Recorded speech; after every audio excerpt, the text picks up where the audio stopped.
Le dernier avertissement est la nuit fatidique.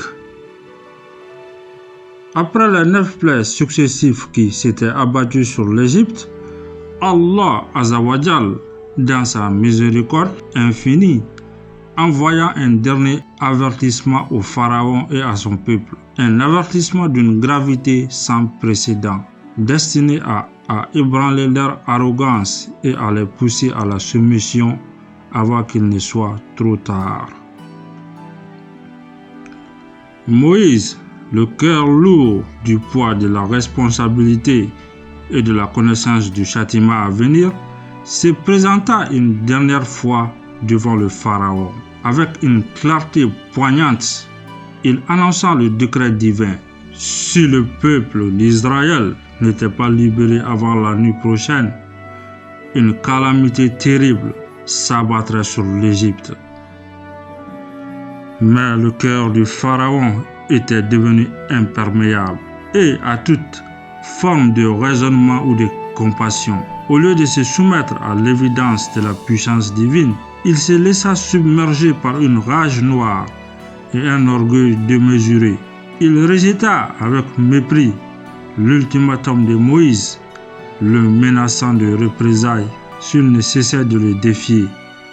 La nuit tomba sur l'Égypte. Une nuit lourde de présages et d'une angoisse palpable. Les familles israélites, suivant les instructions de Moïse, accomplirent les rites prescrits, marquant leur demeure d'un signe distinctif. Elles attendaient, le cœur battant, le dénouement de cette longue épreuve. Au milieu de cette nuit sombre, un décret implacable s'accomplit.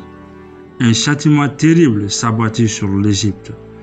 Dans chaque foyer égyptien, du palais du pharaon à la plus humble des chaumières, le premier-né mâle rendit son dernier souffle. Un cri de douleur immense et déchirant s'éleva à travers tout le pays, brisant le silence de la nuit. Le pharaon lui-même fut frappé dans sa chair, perdant son dernier héritier. La panique et le désespoir s'emparèrent des Égyptiens. Ils réalisèrent enfin l'étendue de la puissance divine et la folie de leur entêtement. Leur cri de deuil se mêla à la clameur exigeant le départ immédiat du peuple d'Israël. Brisé par la douleur et submergé par la terreur, le pharaon céda enfin. Il ordonna à Moïse et à son peuple de quitter l'Égypte sans délai. Après des siècles d'esclavage et de souffrance, le moment de la libération avait enfin sonné pour les enfants d'Israël.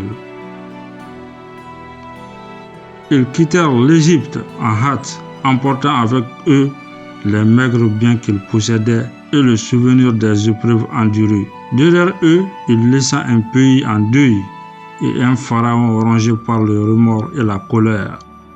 Alors que le peuple de Moïse quittait l'Égypte en hâte, portant en eux l'espoir de la liberté après des générations d'esclavage, le pharaon, malgré la douleur de la perte de son fils et la terreur qui s'était abattue sur son royaume, laissant son orgueil et sa soif de domination reprendre le dessus. Il ne put se résoudre de se voir affaibli et voir ses esclaves lui échapper. Il rassembla ses armées, les chars de guerre rutilants et les cavaliers puissants.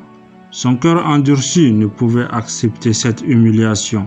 Il se lança à la poursuite des enfants d'Israël, déterminé à les ramener de force sous son joug.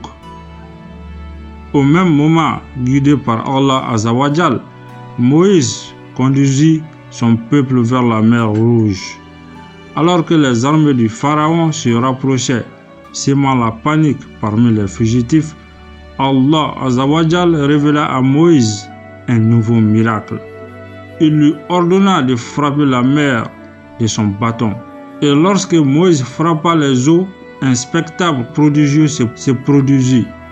La mer se fendit en deux, laissant apparaître un chemin sec au milieu des flots. Les eaux se dressèrent de chaque côté comme des murailles imposantes, offrant un passage inespéré au peuple de Moïse.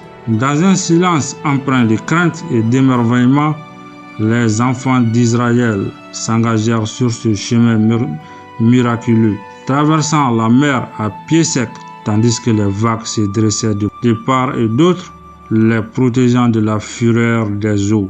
Au même moment, de l'autre côté, le pharaon, aveuglé par son arrogance et sa soif de vengeance, il se dressa à la tête de son armée et lancé à pleine vitesse, s'engagea à son tour sur le chemin ouvert par Moïse dans la mer.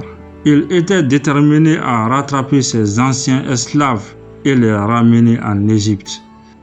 Mais alors que le dernier des Israélites avait atteint l'autre rive, Allah Azawajal ordonna à Moïse de frapper à nouveau la mer de son bâton. Et au moment où les armées du Pharaon se trouvaient au milieu du passage, les eaux se refermèrent avec une force terrible. Les vagues puissantes engloutirent les chars, les cavaliers et tous les soldats du Pharaon. Le Pharaon lui-même, pris au piège par la fureur des flots, périt avec son armée dans les profondeurs de la mer Rouge. La puissance terrestre et l'orgueil démesuré s'étaient brisés contre la volonté divine. La menace qui planait sur le peuple de Moïse avait disparu à jamais. Ainsi s'acheva le règne tyrannique du Pharaon et commença la véritable libération du peuple d'Israël. Il avait traversé l'épreuve des plaies et de la poursuite, et par la grâce et les miracles d'Allah Azawajal, ils avaient été délivrés de l'esclavage. Un nouveau chapitre de leur histoire s'ouvrait sous la guidance de Moïse vers la terre promise.